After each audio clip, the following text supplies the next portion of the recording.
Thank you.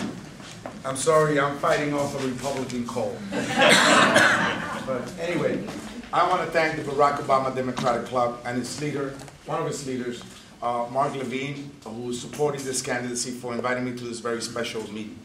I'm glad to be home. This is home for me. And you may ask yourself why. Well, when I was a 14-year-old boy, growing up right in the corner, right there on 3681 Broadway, I came here to Mr. Black's basketball program. Frankie is laughing because I'm dating myself. But I also went to public school right there on PS 28. And my grandmother was on 157th Street before I was born.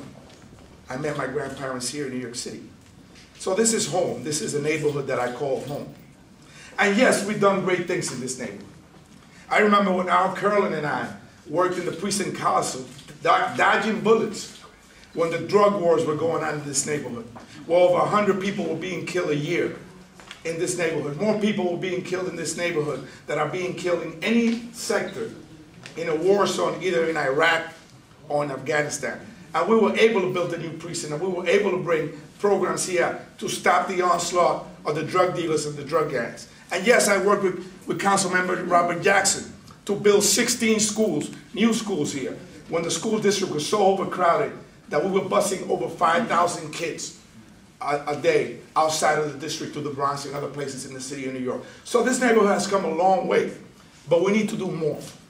And by working together, I believe very strongly that by working together, this club, the Barack Obama Democratic Club, which I think has as part of its fabric the word change, we could change the political culture and the political landscape of Northern Manhattan for the next 20 years. We can do that, working together. And I must say that there are 3 issues that I will take to Washington with me. The first one is housing, because everybody knows here that we're being priced out of all of our neighborhoods. And HUD has been an absentee landlord. I remember when the federal government, before Reagan, invested in housing. Many of our best programs have federal funds for housing units that are affordable for working families like ours. So I want to make sure that we bring the federal government back to the housing business so that working families are not pushed outside and our city is segregated between the have and the have-nots. The other issue that I want to work on is immigration. I'm an immigrant. I came here with no papers. Imagine that. What a country. I came here with no papers, and I'm a state senator and I'm running for Congress. Great story, a real American story. And, you know, I think that the DREAM Act must be passed to allow young people to have access to higher education. There is no better economic development plan for this country than education, for those that have papers and those that do not have papers. So when I went up to Albany, not only did I pass an in-state tuition bill for undocumented students with a Republican governor, I went across the aisle and I got Governor Pataki to sign that into law. But now I introduced the New York State DREAM Act. And I hope that before I go to Washington, this session, we will pass that bill in Albany. And finally, the third issue that I want to concentrate on is jobs. Because you cannot do anything if you don't have a job. A job dignifies you. It's the best social program you can create. And we need to bring more jobs to this community. We see the young people in the corners, young men and women that have nothing to do. We had to have training for them. We had to have workforce development for them. We're working very closely with the Port Authority to bring 600 new jobs in what will be a state-of-the-art shopping center right there at the bridge terminal. But that's not enough. That's not enough. We must have meaningful job opportunities for our young people. So those are 3 very important issues to myself. You know, you have housing, you have immigration, and you have jobs. I will take that to Washington. But I want to leave you with one special message, you know. We're not losing the American dream.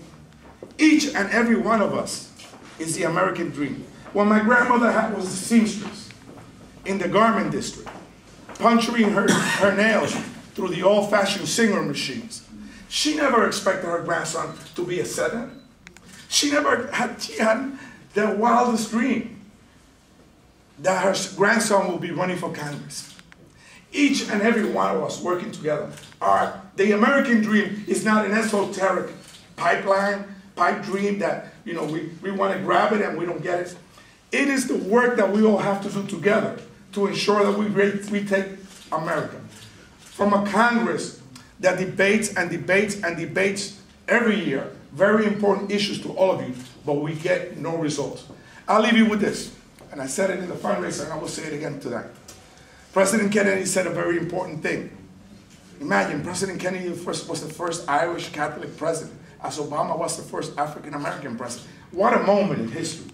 He said, the torch must be passed to a new generation of Americans.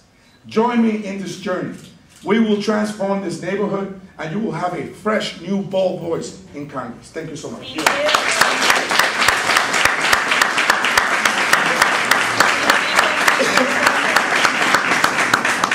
Any questions? Senator, I don't believe there'll be any of what you would like to have happen unless the military budget is cut by 50%. Absolutely. And unless there is a great public investment which is financed by increasing taxes on the wealthy. Will you support both of those? Well, first of all, I led the resolution that was debated in the New York State Assembly against the escalation of the war into Iraq. And secondly, we fought very hard this past session when we had the special session for the governor to finally agree that he could support a progressive tax structure, the millionaire's tax. We would have lost over $1 billion in revenue that would go to education. I voted last year against the education budget because it chopped up the school system.